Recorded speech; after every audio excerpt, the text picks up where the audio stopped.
টানা উত্তেজনা আর গোলাগুলির মধ্যে এবার সীমান্তে ভারতীয় সেনাদের একাধিক চেকপোস্ট গুঁড়িয়ে দিল পাকিস্তানি সেনারা। পেহেলগাম ইস্যুতে দুদেশের মধ্যে যখন উত্তেজনা চরমে, তখনই দিল্লি সেনাদের গোলাগুলির কড়া জবাব দিল ইসলামাবাদ। এদিকে কাশ্মীরের আকাশে পাকিস্তানি যুদ্ধবিমান দেখে ভারতের 4টি রাফাল যুদ্ধবিমান পালানোর খবর এরই মধ্যে ছড়িয়ে পড়েছে। তবে কি যুদ্ধ শুরুর আগেই নিজেদেরকে গুটিয়ে নিচ্ছে ভারতীয় সেনারা? বিস্তারিত জানাচ্ছেন এসএরা।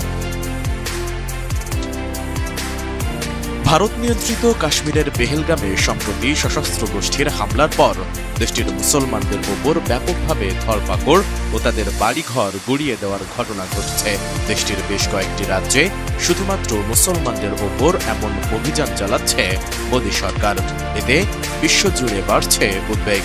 মানবাধিকার কর্মীদের আশঙ্কা, উগ্র হিন্দুবাদীরা পেহেলগামের হামলাকে ব্যবহার করে সেদেশের বৃহত্তম সংখ্যালঘু গোষ্ঠীর ওপর দমনপীড়ন আরও বৃদ্ধি করছে। এমন উত্তেজনার মধ্যে এবার সীমান্তে ভারতীয় সেনাদের গোলাগুলির কড়া জবাব দিয়েছে পাকিস্তান। পাক সেনারা নিয়ন্ত্রণ রেখায় বিনা উস্কানিতে গুলি চালানোর ঘটনায় পাল্টা গুলি ছুড়েছে। এতে ভারতের একাধিক চেকপোস্ট ধ্বংস হয়ে গেছে। বুধবার এক প্রতিবেদনে এই খবর জানিয়েছে পাক সংবাদ মাধ্যম জিও টিভি ও দ্য ডন। তাদের প্রতিবেদনে বলা হয়েছে, 29 থেকে 30 এপ্রিল লাইন অব কন্ট্রোলের কায়ানি ও মন্ডল সেক্টরের মধ্যে ভারতীয় সেনারা ছোট্ট অস্ত্র ব্যবহার করে অপ্ররোচিত গুলি ছোড়ে। এরপর পাকিস্তান সেনাবাহিনী তৎক্ষণাৎ পাল্টা ব্যবস্থা নেয়। ওই সময় ভারতীয় চেকপোস্ট লক্ষ্য করে হামলা চালায় পাক সেনারা। পাকিস্তানের সরকারি টিভি চ্যানেল পিটিভি আলাদা এক প্রতিবেদনে জানিয়েছে, পাকিস্তানি সেনাদের হামলায় ভারতীয় সেনাদের একাধিক চেকপোস্ট ক্ষতিগ্রস্ত হয়েছে। পাকিস্তান সেনাবাহিনীর কর্মকর্তারা জানিয়েছে, তারা যে কোনো মূল্যে নিজেদের অখণ্ডতা রক্ষা করবেন এবং এলওসিতে কোনো ধরনের লঙ্ঘনের ঘটনা ঘটলে যথাযথ ব্যবস্থা নেবেন তারা।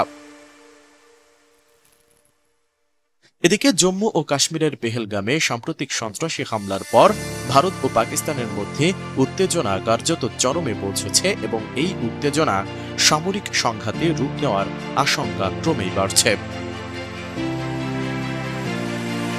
এমনকি আগামী 24 থেকে 36 ঘন্টার মধ্যে ভারত পাকিস্তানে হামলা করতে পারে বলে গোয়েন্দা তথ্যের বরাত দিয়ে দেশটি জানিয়েছে।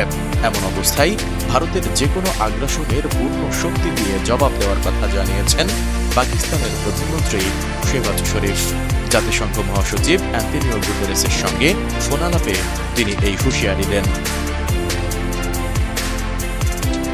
অন্যদিকে পাকিস্তানের নিয়ন্ত্রণ রেখা বরাবর টহল দিতে গিয়ে পাকিস্তানি যুদ্ধ বিমান দেখে পালিয়েছে ভারতের 4টি রাফাল যুদ্ধ বিমান।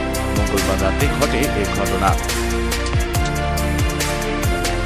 পাকিস্তানি বিমান বাহিনী দাবি করেছে, ভারতীয় বিমানগুলো দেখে তৎক্ষণাৎ প্রতিক্রিয়া জানায় তাদের কয়েকটি ইউনিট।